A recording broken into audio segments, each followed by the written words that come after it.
नमस्कार. लक्षवेधीमध्ये आपल्या सगळ्यांचं स्वागत. मी प्रसाद काथे. महाराष्ट्रात शिंदे आणि फडणवीस यांचं सरकार बनलेलं आहे, पण या सरकारमध्ये ते दोघच जण आहेत. शपथ या दोघांनी घेतली, ती किती नाट्यमय पद्धतीने झाली हेही आपण पाहिलंय. शपथेच्या नंतर सर्वसाधारणपणे असा प्रघात आहे की जमत असेल तर त्याच दिवशी मंत्रिपरिषदेचा शपथविधी होतो किंवा कालांतरानं, पण लवकरात लवकर मंत्रिपरिषद महाराष्ट्रात यायला हवी अशी अपेक्षा आहे. आत्ताच्या घडीला महाराष्ट्रात केवळ आणि केवळ मुख्यमंत्री आणि उपमुख्यमंत्री हे पूर्ण सरकारची जबाबदारी आपल्या खांद्यावर घेऊन चालतात. या आधीची स्थिती काय होती तर याआधी 3 पक्ष मिळून सरकार चालत होते. त्यामुळे त्या सरकारला ऑटो रिक्षाचं सरकार असं म्हटलं जायचं. अर्थात तिघांच्या नंतरची परिस्थिती बदलली आणि आता शिवसेना आणि भारतीय जनता पार्टीचं सरकार आलंय. दोघच जण सरकारला पुढे नेतात आणि म्हणून 3 चाकावरचा महाराष्ट्र आता दुचाकीवर आलेला आहे. या दुचाकीच्या विस्ताराच्या निमित्तानं विविध प्रकारची आव्हानं समोर येतात. याच सरकारच्या स्थापनेच्या निमित्तानं जे काही कायदेशीर पेच निर्माण झालेले आहेत ते प्रकरण न्यायप्रविष्ट असल्यानं सरकारला मंत्रिपरिषदेचा विस्तार करण्याची संधी मिळू नये आणि तशा प्रकारची ती संधी दिल्या गेल्यास ती बेकायदेशीर असेल असं शिवसेनेला वाटतंय. शिवसेनेने तशा प्रकारचं पत्र, अर्थात उद्धव गटानं तशा प्रकारचं पत्र राज्यपालांना लिहिलेलं आहे. उद्धव गटाचं हे पत्र सुभाष देसाई यांनी राज्यपालांच्याकडे सुपूर्द केलं आणि त्याच्यावरच्या पुढच्या निर्णयाची वाट पाहिली जाते. दरम्यान या संपूर्ण प्रकरणामध्ये राज्याचा गाडा कुठेही थांबलेला नाही. मुख्यमंत्री आणि उपमुख्यमंत्री यांनी राज्यातल्या महत्त्वाच्या विषयांच्या बैठका सुरू केल्यात. महाराष्ट्राचे एकत्रित दौरे सुरू केलेत. जिथे जिथे वेगळं वेगळं जायला हवं तिथे दोघे जण स्वतंत्रपणे जातात. प्रशासनातल्या अधिकाऱ्यांवरच्या नव्या नव्या जबाबदाऱ्या ठेवल्या जातात आणि त्याचबरोबर जबाबदारीच्या अनुरूप अनेक ठिकाणी फेरबदल सुद्धा होताना दिसतात. थोडक्यात काय तर महाराष्ट्र कुठे थांबलेला नाही हे महत्त्वाचं. गेल्या 2.5 वर्षात 3 चाकावर चाललेला महाराष्ट्र काय गतीनं चालला आणि दुचाकीवर बसल्यानंतर हा महाराष्ट्र किती गतीनं पळतोय या दोन्हीतला भेद सर्वसामान्य माणसांना निश्चितच जाणवतोय. पण याच्या पलीकडे राजकारण नावाची एक गोष्ट असते. शिंदे गटातल्या अनेकांना मंत्रिपदाची आस आहे आणि तितकीच आस ही भाजपातल्या आमदारांना सुद्धा आहे. आज ना उद्या आपण मंत्री होऊ हा भारतीय जनता पार्टीच्या आमदारांचा 2.5 वर्षापासूनचा होरा आणि शिंदे गटाच्या सोबत बंडखोरी केल्यानंतर मंत्रिपदाची लागलेली आस पाहता किती दिवस फक्त आणि फक्त मुख्यमंत्री आणि उपमुख्यमंत्र्यांचं सरकार महाराष्ट्रात असेल. दीपक केसरकर हे शिंदे गटाचे अर्थात शिवसेनेचे प्रवक्ते आहेत. त्यांनी असं सांगितलंय की राष्ट्रपती निवडणूक आटपल्याच्या नंतर महाराष्ट्रात मंत्रिमंडळ विस्तार होईल, पण खरोखरच न्यायालयाच्या निकालाच्या पूर्वी महाराष्ट्रात मंत्रिमंडळ विस्तार होऊ शकतो का? अशा पद्धतीनं मंत्रिमंडळ स्थापन करण्याला रोखणं हे कायदेशीर आहे का आणि खरंच मंत्रिमंडळाची गरज असते का? या आणि अशा विविध प्रश्नांवर आजची लक्षवेधीची चर्चा. महाराष्ट्र किती दिवस दुचाकीवर. एकनाथ संभाजी शिंदे ईश्वर साक्ष शपथ घेतो की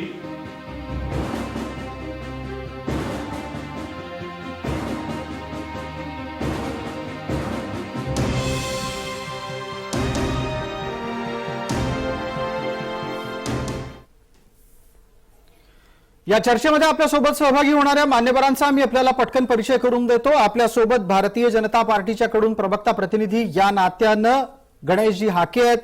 राष्ट्रवादी काँग्रेसकडून आणि अर्थातच मवियाचं प्रतिनिधित्व करण्यासाठी आपल्यासोबत रविकांत वरपे आहेत आणि आपल्यासोबत कायदे तज्ज्ञ या नात्यानं ॲडव्होकेट डॉक्टर चिन्मय भोसले आहेत. सर्व मान्यवरांचं आपण चर्चेमध्ये स्वागत करूयात.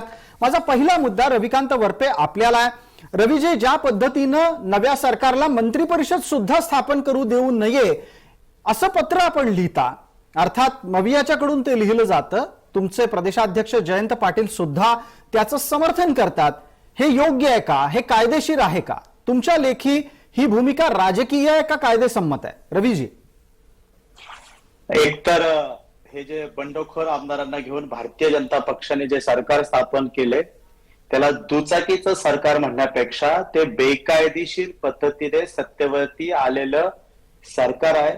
लोकशाहीच्या पायमल्ली ही कशा पद्धतीने झालेली आहे संपूर्ण महाराष्ट्रासह देशाने पाहिलेला आहे. आणि अर्थातच शिवसेनेने हा सगळा विषय हा महाराष्ट्राच्या विधिमंडळामध्ये उठवला आणि तो आता देशाच्या सर्वोच्च न्यायालयामध्ये तो मुद्दा आहे आणि सर्वोच्च न्यायालयाने सुद्धा त्यावरती निकाल दिलेला आहे आणि कॉन्स्टिट्यूशन बेंच स्थापन करून पुढे त्यावरती सर्वोच्च न्यायालय आमचा विश्वास आहे भारतीय न्याय व्यवस्थेवरती की तो निश्चितच योग्य असा निर्णय सर्वोच्च न्यायालय घेईल आणि त्या भीतीनेच महाराष्ट्राचं हे जे बंडखोर लोकांचं सरकार आलेलं आहे ज्याला आम्ही बेकायदेशीर सरकार म्हणतोय ते आज मंत्रिमंडळ स्थापू शकत नाही आहे किंवा त्यांना ती भीती वाटतीये. रविकांत वरपे आपण सरकार बेकायदेशीरच ठरवून टाकलेलं आहे. एका पक्षातल्या 40 जणांनी बंड केल्याच्या नंतर दुसऱ्या पक्षाच्या सोबत जाऊन सरकार स्थापन केलं. त्याच्या आधी मूळ पक्षावर अविश्वास आणि मवियावर अविश्वास दाखवला. ही सगळी प्रक्रिया भारतीय राजकारणात काही नवीन नाही, पण तुमच्या लेखी आणि खास करून राष्ट्रवादीला हे सरकार बेकायदेशीर वाटतंय. गणेश हाके उत्तर देतीलच. कायदेशीर मुद्दे पण थोड्या वेळात तपासून पाहू. पटकन गणेशजी हाके, आपण बोलणार आहात सरकार बेकायदेशीर आहे का राष्ट्रवादी सत्तेतून गेल्याच्या नंतर ही राष्ट्रवादीची भावना आहे? म्हणूनच म्हटलं ना की ते ज्या पद्धतीनं या सरकारला बेकायदेशीर म्हणतायत, माझं असं म्हणणं असं की ते ज्या पद्धतीनं एकत्र येऊन सरकार स्थापन केलं होतं, खरं म्हणजे कुठल्याही पद्धतीची निवडणुकीच्या पूर्वी होणारी जी आघाडी असते ती आघाडी ही कायदेशीररित्या ती आघाडी समजली जाते आणि त्याच्यानंतर निवडणुकीच्या नंतर त्यांनी एकत्र येऊन सगळ्या सरकार स्थापन करावं अशी ती म्हणजे त्या युतीच्या मागीलची कल्पना असते. पण दुर्दैवानं खरं म्हणजे शिवसेनेने आमच्या बरोबर निवडणूक लढली, आमच्या बरोबर युती म्हणून त्यांनी आमचे सहकारी पक्ष म्हणून निवडणूक लढले. खरं म्हणजे आम्हाला दोघांनाही बहुमत मिळालं होतं, पण त्यांनी ज्या पद्धतीनं म्हणजे आघाडी केली होती ती आघाडी मुळातच अनैसर्गिक आणि बेकायदेशीर अशा स्वरूपाची होती. आणि आता कसं आहे की याच्यातला म्हणजे आघाडी करत असताना बहुमतानं ज्या मी सांगितलं ना की एकूण 55 आमदारांपैकी 40 शिवसेनेचे आणि 10 अपक्ष असे 50 आमदार जर गट करून जर एकत्र येऊन जर भारतीय जनता पार्टीला पाठिंबा देत असतील आणि त्याच्यानंतर सरकार स्थापन होत असेल, राज्यपाल घटनेनं म्हणजे या सगळ्या गोष्टीची तपासणी करून कायदेशीर बाबी सगळ्या तपासूनच अशा पद्धतीचं सरकार करायला काय करतात स्थापन करायला परवानगी देत असतात. तसे मला वाटते राज्यपालांनी तशा स्वरूपाच्या सगळ्या कायदेशीर बाजू तपासून ही म्हणजे घटनात्मक दृष्ट्या हे बरोबर आहे म्हणूनच या सरकारला सरकार स्थापन करण्याला मुख्यमंत्री आणि उपमुख्यमंत्री यांना शपथ घ्यायला त्यांनी परवानगी दिलेली आहे.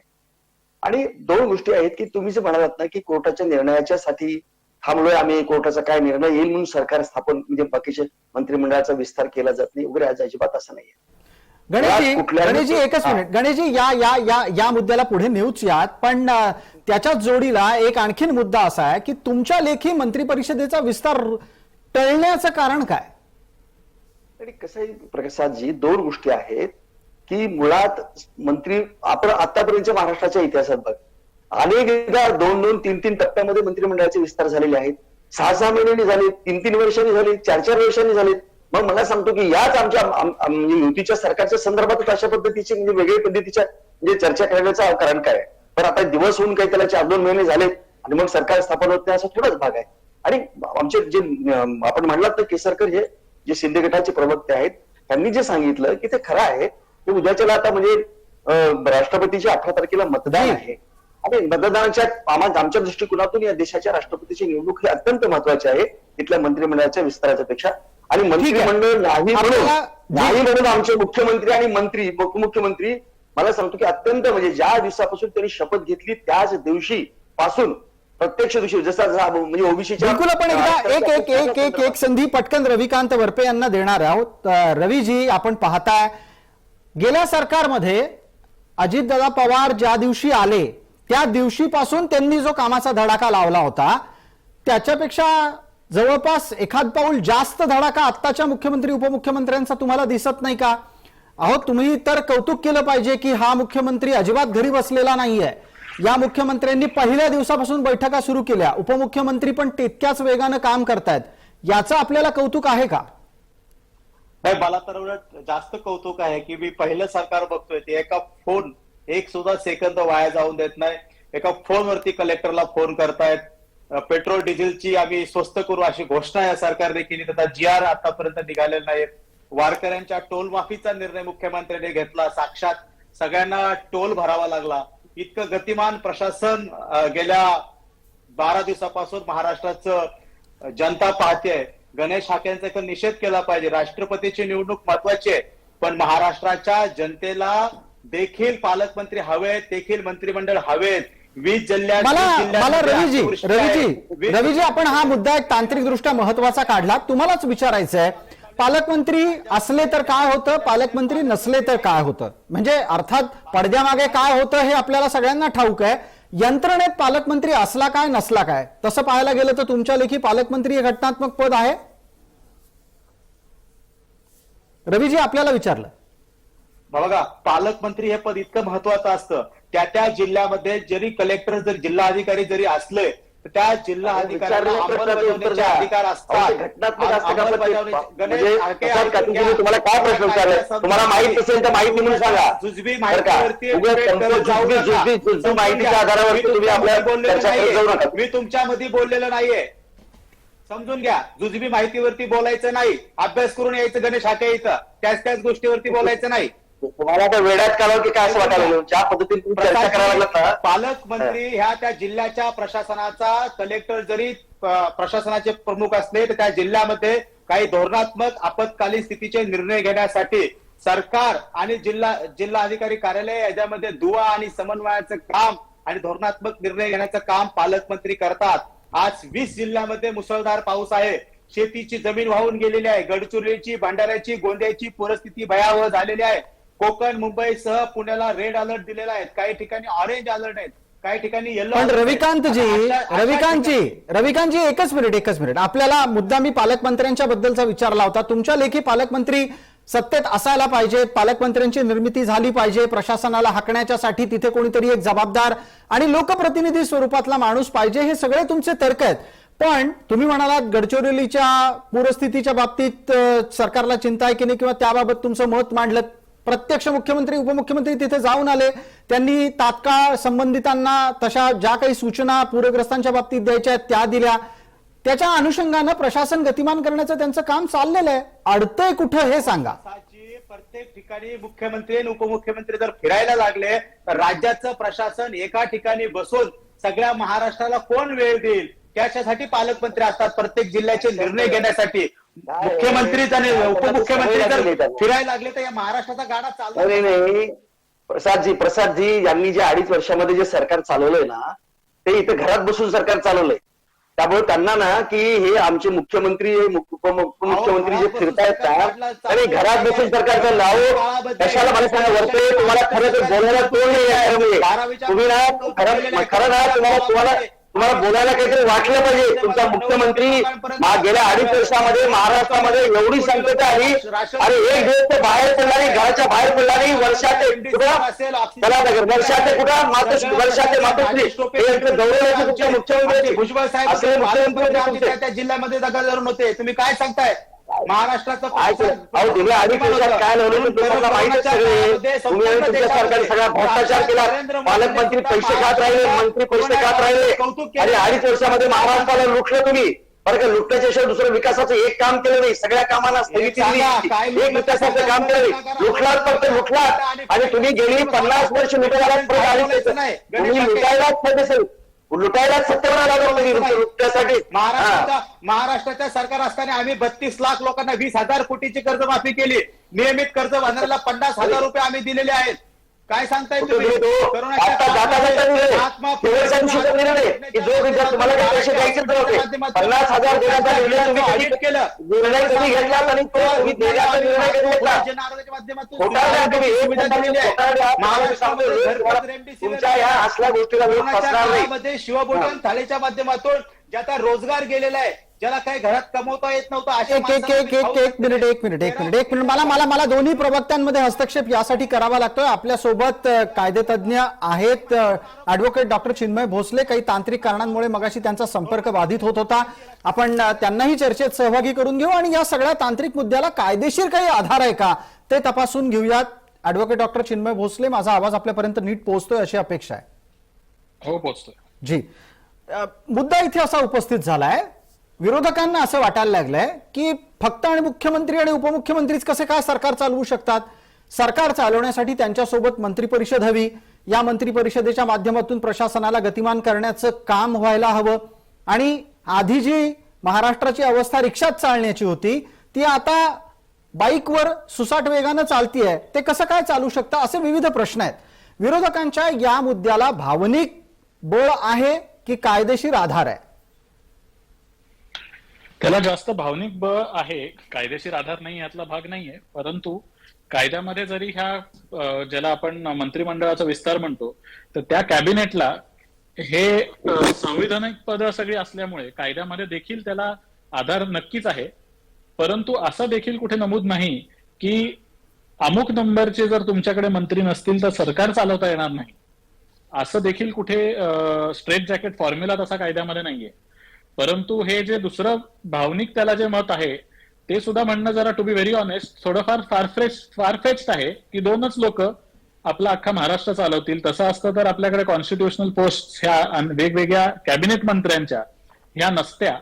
त्यामुळे त्याचा एक समतोल जर काढायचा असेल तर आत्ता जे चाललंय ते कायदेशीर जरी असलं सरकार, तरी त्यांना लवकरात लवकर मंत्रिमंडळाचा विस्तार हा प्रॅक्टिकल रिझनसाठी आणि प्लस ते संविधानिक पोस्ट असल्यामुळे भरणं आवश्यक आहे.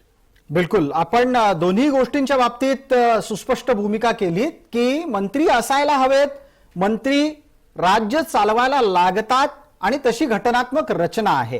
रविकांत वरपे, आपल्या काही मुद्द्यांना कायदेशीर बळ आहे हे सुद्धा अधोरेखित झालं आणि त्याचबरोबर गणेश हाकेंचाही मुद्दा समोर आला की प्रसंगी दोघे जण चालवू शकतात, नाही अशातला भाग नाही. पण गणेशजी, मंत्रिपरिषद लागते की मंत्रिपरिषदेला नाकारून कसं चालेल? कोणत्या गोष्टीमुळे ती अडली आहे? 30 सेकंदात सांगता आलं तर फार बरं होईल. आणि बघा, दोन गोष्टी मी तुम्हाला सुरुवात सांगितलं की देशाच्या सर्वोच्च पदाची निवडणूक आहे आणि त्या अनुषंगाने 18 तारखेला आहे. 2-4 दिवसाचा विषय आहे.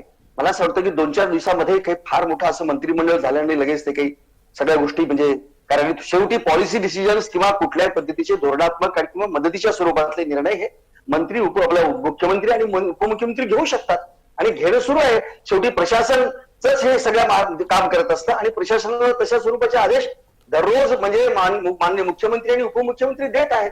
आणि मी म्हटलं ना तुम्हाला की 4-2 महिने अशा पद्धतीचा काही त्याला म्हणजे कालावधी गेलेला आहे आणि मंत्रिमंडळ बनत नाहीये वगैरे अशातला काही भाग नाहीये.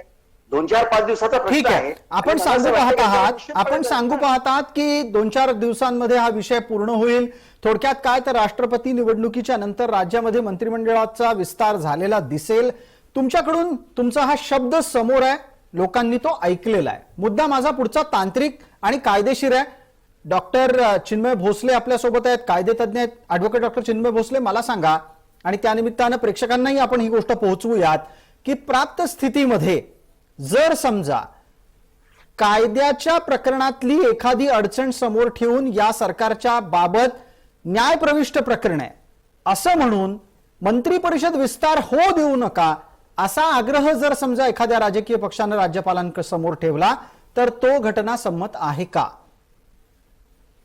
नाहीये, कारण मुळात तो जर एखादी ही जी बाब आहे ती जर न्यायप्रविष्ट असेल तर ते न्यायालयाच्या कचेरीत असल्याने त्या संदर्भात गव्हर्नरला सुद्धा देखील कुठलाही अधिकार राहणार नाही निर्णय घेण्याचा. त्यामुळे हा जो ही जी मागणी आली आहे गव्हर्नरकडे की न्यायप्रविष्ट आहे त्यामुळे तुम्ही यांना विस्तार करू देऊ नका, याला लिगल बॅकिंग परसे काही नाही आहे. परंतु सगळी चर्चा बघता हे दोन्हीकडचं एक सेफ खेळीमेळी केली जात असल्याचं दिसून येतंय की सुप्रीम कोर्टातला निर्णय लक्षात घेऊयात आणि तोपर्यंत इकडे सुद्धा तुम्ही मगाशी जसे म्हणलात तसे प्रत्येकाचे जे काही अपेक्षा असतील, कुणाला कुठलं मंत्रिपद हवंय याच्यासाठी दोन्ही बाजूंकडनं वेळ मारून नेण्याचा प्रयत्न आहे असं दिसतंय. पण त्याला कायदेशीर काही टेक्निकॅलिटी कुठलीही नाही की जोपर्यंत सुप्रीम कोर्टात जे जे याचिका केल्या आहेत, आता 4 ते 5 याचिका पेंडिंग आहेत या मुद्द्यावरती, जी. त्यामध्ये जोपर्यंत सुप्रीम कोर्ट स्वतःहून म्हणत नाही की कॅबिनेटचा विस्तार होऊ नये, तोपर्यंत ना गव्हर्नर ना कुठल्याही ऑपोजिशन पार्टीच्या कुठल्याही पत्राला फारसं कायदेशीर तथ्य राहणार आहे. बिलकुल. रविकांत वरपे आपल्या सोबत आहेत. रवीजी, मग अशा वेळेला तुम्ही टाकलेला पत्राचा गुगली हा कितपत वापरला जाईल, कितपत टिकून राहील मैदानावर? प्रसादचे कायदेशीर आमचा न्याय व्यवस्थेवरती विश्वास आहे, मी सर्वप्रथम सांगितलेलं आहे.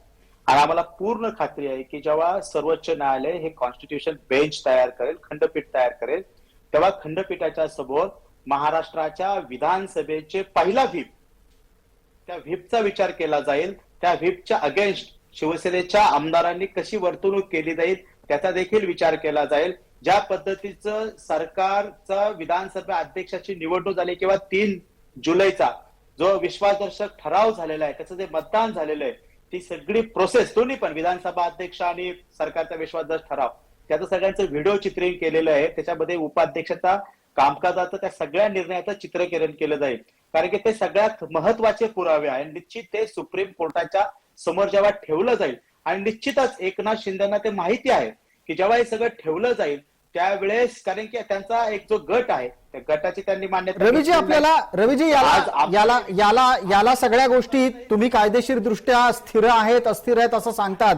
हे सगळं सांगत असताना तुम्हाला सुचवायचं काय आहे नक्की एकनाथ शिंदेच्या बाबत? मला ते सुचवायचं आहे की एकनाथ शिंदेना त्यांची कल्पना आलेली आहे की हे आमदार सुप्रीम कोर्टामध्ये अपात्र होऊ शकतात, म्हणून हा तो स्पॅम, त्यासाठी त्यांनी दिल्ली वारी केलेली आहे. असं म्हणतात की ते दिल्लीत अनेक भाजपच्या वरिष्ठ नेत्यांना भेटलेले आहेत. आपल्याला सगळं माहिती आहे की 40, तुम्ही म्हणतायत की ते 40 आमदार शिवसेनेचे बंडखोर झालेले आहेत. ते का झालेले आहेत? यामिनी जाधवांना का शिंदे गटाकडे जावं लागलं? प्रताप सरनाईक यांना का शिंदे गटाला पाठिंबा द्यावा लागला? गुलाबराव पाटलांना का असं करावं लागलं? संजय राठोड यांना असं का करावं लागलं? याच्या मागे एक खूप मोठी पार्श्वभूमी आहे, ती सगळ्या महाराष्ट्राला माहिती आहे की गणेश हाकेंचं उत्तर घेऊयात पटकन. गणेश हाकेंचं याच्यावरचं उत्तर घेऊयात. गणेश हाके, सरकार बेकायदेशीर आहे, हे सरकार टिकणार नाही, हे अशा प्रकारची वक्तव्य सातत्यानं सरकार जन्मल्यापासून आली आहेत, आणि आता तुमच्या कामकाजालाही विरोध केला जातोय. मंत्री परिषद करू देऊ नका, आत्ताच्या घडीला ज्या आमदारांवर विश्वास आहे ते अपात्र ठरणार आहेत, इथपर्यंतचे सगळे टप्पे मांडले जात आहेत. तुमच्या लेखी हे काही घडणार आहे की केवळ आणि केवळ राष्ट्रपती निवडणुकीपर्यंत थांबायचं, त्याच्यानंतर तुमचा मार्ग मोकळा असेल? आम्हाला पूर्णपणे खात्री आहे की हे ज्या पद्धतीनं आमच्या विरोधामध्ये कोर्टामध्ये, सुप्रीम कोर्टामध्ये यांनी रीट दाखल केलेले आहेत, ते त्यात कुठल्याही बेस नाही, त्याला कुठल्याही तथ्यहीन अशा स्वरूपाचे ते सगळे रीट्स आहेत. आम्ही ज्या सगळ्या गोष्टी केलेल्या आहेत अत्यंत कायदेशीर, कायदेतज्ञांचे सल्ले घेऊन अत्यंत कायदेशीर पद्धतीने केलेल्या आहेत. त्यामुळे आम्हाला पूर्णपणे विश्वास आणि खात्री आहे. आता असं आहे की यांना काहीतरी आपलं म्हणजे बरं का, तुम्ही देशमुख अशा स्वरूपाचे आरोप आहे. माझं म्हणणं की विधान न्यायालयावर तिथं विश्वास, न्यायालय काय म्हणतात, भाजप सुप्रीम कोर्ट काही बडबड, काही रोज उठून आपलं बडबडायचं, काही आरोप करायचे, मला सांगा त्याच्यापेक्षा तुमचं असं म्हणणं न्यायालयांनी ज्या ज्या पद्धतीने रीट केले आणि ज्या ज्या पद्धतीने हे सरकार होणार नाही याच्यासाठी प्रयत्न केले, त्याला सुप्रीम कोर्टाने त्याला स्थगिती दिली का? जर त्यात खरंच जर स्थगिती देण्यासारखं असतं तर सरकारने लगेच स्थगिती दिली असती. ठीक आहे. गणेशजी, एक ह्याच्यातला कायदेशीर मुद्दा तपासून घेऊ. आपल्यासोबत ऍडव्होकेट डॉक्टर चिन्मय भोसले जोडले गेलेले आहेत. चिन्मयजी, मुद्दे 2 आहेत, दोन्हीवरचं आपलं मतप्रदर्शन अपेक्षित करतो. पहिला मुद्दा असा की 16 आमदार अपात्र ठरवण्याच्यासाठीची उपाध्यक्ष या नात्यानं, म्हणजे त्या खुर्चीत बसलेल्या कार्यकारी अध्यक्षांकडून केली गेलेली कारवाई कितपत कायदेसंमत आहे, हा एक मुद्दा. दुसरा मुद्दा, जर समजा संबंधित आमदार अपात्र ठरले तर पुढं काय, या दोन्हीवरचं आपलं मार्गदर्शन. यावरती मी मागे जे भाष्य केलं होतं तसं म्हणजे की जे 16 आमदार आहेत ते त्यांची जी कार्यकारिणी आहे, ती जे त्यांनी जे काम करणं अपेक्षित आहे, ते लेजिस्लेटिव्ह पार्टी आणि पॉलिटिकल पार्टी मधला फरक जोपर्यंत समजून घेत नाहीत तोपर्यंत अशा वेगवेगळ्या केलेल्या खेळी त्यांना फारशा कोर्टात सांभाळून घेणे किंवा त्याला कायद्याचा आधार देणे हे अवघड होईल. त्यामुळे 16 आमदारांचा कामकाज हे लेजिस्लेटिव्ह पार्टीमध्ये असल्यामुळे तिथला जो प्रमुख आहे त्यांनी घेऊन त्याला जर कोर्टाला सामोरं जायचं असेल तर तिथनं जो निर्णय होईल तोच कोर्टासमोर ग्राह्य धरला जाऊ शकतो. म्हणजे Political थोडक्यात party आपल्याला असं सुचवायचंय का की प्राप्त स्थितीमध्ये जी याचिका महाराष्ट्र विधिमंडळानं आपल्याकडून दाखल केली आहे की आता एक नवे अध्यक्ष आलेले आहेत, त्यांना 164 जणांचं समर्थन आहे, परिणाम स्वरूप सगळं प्रकरण त्यांच्याकडे गेलं पाहिजे, पण सर्वोच्च न्यायालयानं म्हटलं की हे प्रकरण खंडपीठाकडे वर्ग झालं पाहिजे. यातला भेद नक्की काय आणि हे प्रकरण असंच किती दिवस चालेल? कारण खंडपीठ कधी येणार, खंडपीठ आल्यानंतर निकाल कधी देणार? बोम्मई प्रकरणात आपल्याला आठवतंय निकाल यायला 5 वर्षाच्या पेक्षा जास्त कालावधी लागला होता. अगदी त्यासाठीच मी मगाशी देखील तुम्हाला म्हणालो, जोपर्यंत सुप्रीम कोर्ट या सगळ्या कामकाजामध्ये स्टे देत नाही किंवा असं म्हणत नाही की विस्तार होऊ नये किंवा सरकार चालू नये, तोपर्यंत जी प्रक्रिया चालू आहे ती चालू राहणारच. त्यामुळे जरी आता 2च लोक मंत्रिमंडळात असतील तरी त्यांना जसं सुसंगत वाटेल तसं तसं विस्तार ते करून हे सरकार जे आहे ते चालवत राहू शकतीलच. कारण कॉन्स्टिट्युशनल बेंचची फॉर्मेशन किंवा कुठल्याही नवीन बेंचचं फॉर्मेशन होऊन त्याचं पूर्णपणे हिअरिंग होऊन निकाल यायला इतकं सोपं नाही की इतक्या लवकर होईल. आणि इतक्या वेळ महाराष्ट्रासारखा मोठा प्रदेश हा बिना सरकारचा ठेवावा असं काही सुप्रीम कोर्ट स्टे आणेल असं मला वाटत नाही कायदेशीर दृष्ट्या बघता. त्यामुळे लेजिस्लेटिव्ह पार्टीमधले सगळे जे निर्णय आहेत की ज्याच्यात कुठला आमदार कामकाज करू शकतो अथवा नाही, हे लेजिस्लेटिव्ह पार्टीमधलेच निर्णय असतील आणि ते पॉलिटिकल पार्टीमध्ये बसून घेता येणार नाहीत असं तरी माझं कायदेशीर मत आहे. याच्यात एक आणखीन छोटा तपशील मी चर्चेमध्ये आणतो, तुम्ही त्यावरही मार्गदर्शन करा आणि त्याच्यानंतर आपल्यासोबत असलेल्या बाकीच्या 2 मान्यवरांना टप्प्याटप्प्यानं एका राजकीय मुद्द्यावर मी बोलतं करणार आहे. आपल्यासाठीचा कायदेशीर आणि तांत्रिक मुद्दा असा आहे की सरकार हे राज्यपालांचं असतं, त्यांच्या सहीनिशी ते चालत असतं. मुख्यमंत्री आणि मंत्री परिषद हे राज्यपालांचे आदेश कार्यान्वित करत असतात. ही सर्वसाधारण आपली घटनेची रचना आहे. राज्यपालांनी जर समजा ठरवलं की राज्यामध्ये मंत्री परिषद असायला हवी, तशा पद्धतीनं त्यांनी निर्देश दिले, तर त्यात सुप्रीम कोर्ट हस्तक्षेप करू शकतं का? तुमचा आवाज पहिला सुरुवातीचा थोडा कट झाला, परत प्लीज सांगू शकाल? जी, मी असं म्हणालो की राज्यपालांचं सरकार असतं, राज्यपालांनी जर समजा मंत्री परिषद असायला हवी अशी मागणी मुख्यमंत्री आणि उपमुख्यमंत्र्यांच्याकडे केली, तर त्यात सर्वोच्च न्यायालय हस्तक्षेप करेल का प्राप्त स्थितीत? करू शकतं. मी जसं म्हटलं तसं की आत्ता परिस्थिती अशी बघता सुप्रीम कोर्टाच्या समोर आलेले जे आता 4-5 रीट आहेत माझ्या मते, त्या प्रत्येक रीट मधला हा जो मुद्दा आहे तो प्रत्येकाने, जसं एकनाथ शिंदेनी सुद्धा एक रिट पिटिशन दाखल केलंय, एमबीए कडनं पण दाखल झालंय, काँग्रेसकडनं झालंय, काही इंटरव्हिनर्स पण आता अपिअर होत आहेत. या सगळ्यांचे जे मुद्दे आहेत त्याच्या व्यतिरिक्त जर गव्हर्नरनी असा कुठल्याही प्रकारचा निर्णय आणला ज्याचा स्वरूप असं दिसेल की प्रेसिडेन्शियल किंवा गव्हर्नरचा रूल महाराष्ट्रामध्ये आहे, तर त्या प्रकारचा कुठल्याही स्वरूपाचा निर्णय जो आहे तो सुप्रीम कोर्टात चॅलेंज नक्कीच होऊ शकेल. त्यामुळे मी म्हणल्याप्रमाणे परत एकदा मी रिपीट करतो की आता जे उपमुख्यमंत्री आणि मुख्यमंत्री आहेत त्यांचं जे सरकार आता अस्तित्वात आहे आणि सुप्रीम कोर्टाने अजून ते खेरीज केलेलं नाहीये, त्यामुळे आता ना गव्हर्नरच्या रूलचा काही प्रश्न येतो, ना प्रेसिडेंटच्या रूलचा प्रश्न येतो, ना हे सरकार पडण्याचा कुठला प्रश्न येतो, जोपर्यंत सुप्रीम कोर्ट नवीन बेंच कॉन्स्टिट्यूट करून पूर्णपणे याचं जोपर्यंत हिअरिंग घेत नाही, ठीक आहे, आणि तोपर्यंत ज्याला आम्ही कायदेशीर भाषेत इंटरिम रिलीफ म्हणतो ती देत नाही, तोपर्यंत आहे ते सरकार हे चालत राहू शकतं. म्हणजे थोडक्यात आता जे सरकार आहे ते कायदेशीर आहे. Absolutely yes. ठीक आहे, आपण पटकन आपल्यासोबत असलेल्या दोन्ही राजकीय मान्यवरांना बोलतं करूयात. पटकन गणेश हाके आणि रविकांत बर्पे आपलं मतप्रदर्शन अपेक्षित करतो. मग अशा स्थितीत रविकांत बर्पेजी आपण सांगा, सरकार जर कायदेशीर असेल तर त्यांना त्यांच्या पद्धतीनं काम करू द्यायचं की नाही? ना, आम्ही कुठं म्हटलं काम करू नका, तुम्ही काम करा. अहो, तुम्ही मंत्री परिषद स्थापन करू नका म्हणताय. अहो, मंत्री परिषद का स्थापन करत नाही विचारा. शिवसेनेचे 40 बंडखोर आहेत, त्याच्यावर काही अपक्ष आहेत, त्यांना सगळ्यांनाच मंत्री व्हायचे. का मग एवढा वेळ लागतोय मंत्रीपद व्हायला? भारतीय जनता पक्षाला काही महत्वाची, आम्हाला असं कळतंय बाहेरून, आम्ही ऐकतोय की त्यांना गृह खातं, अर्थ खातं, महसूल खातं अशी सर्वाधिक महत्वाची खाती हवेत. आम्हाला असंही कळतंय की शिवसेनेचे जे 40-39 जे आमदार होते त्यातल्या सर्वांनाच मंत्रीपद हवं आहे. असं सगळीकडे ते आडलंय. महाराष्ट्राला कळतंय हिंदुत्वासाठी गेलेत का मंत्रिपदासाठी गेलेले आहे. हे म्हणतायत की आम्ही हिंदुत्वासाठी गेलोय. जी माझं असं पटकन म्हणणं वेळेची आहे, मर्यादा आहे, वेळेची मर्यादा आहे. गणेशजी आपण उत्तर द्यावं. भारतीय जनता पार्टीला महत्वाची खाती हवीत म्हणून थांबलंय की तांत्रिक दृष्ट्या कायदेशीर प्रक्रिया अडचणीची आहे म्हणून थांबलंय की राष्ट्रपती निवडणूक? बघा, कुठल्याही पद्धतीचे खाते वाटपाबद्दल ना म्हणजे शिंदे गटांमध्ये किंवा भारतीय जनता पार्टीमध्ये कुठल्याही पद्धतीचं दुमत नाही आणि कुठलीही कायदेशीर प्रक्रियेमुळे ही आमची सरकार म्हणजे मंत्रिमंडळाचा विस्तार करण्याची प्रक्रिया थांबलेली नाही. आम्ही ती मला पुन्हा सांगितलं की एक 4-5 दिवसासाठीचा हा विषय आहे. 4-5 दिवसामध्ये तुम्हाला या महाराष्ट्रातलं पूर्ण मंत्रिमंडळ अस्तित्वात आलेलं दिसेल. ठीक आहे गणेशजी आपण सांगितलं 4-5 दिवसात, अर्थात घोडा मैदान फार काही लांब नाही.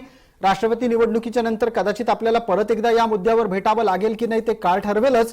तुर्तास आपण सर्व मान्यवर या चर्चेत सहभागी झालात त्याबद्दल आपले मनपूर्वक आभार. वेळ मर्यादेमध्ये आपल्याला या चर्चेला आटोपतं घ्यायचंय. सर्व प्रेक्षकांना जय महाराष्ट्र. मी एकनाथ संभाजी शिंदे ईश्वर साक्ष शपथ घेतो की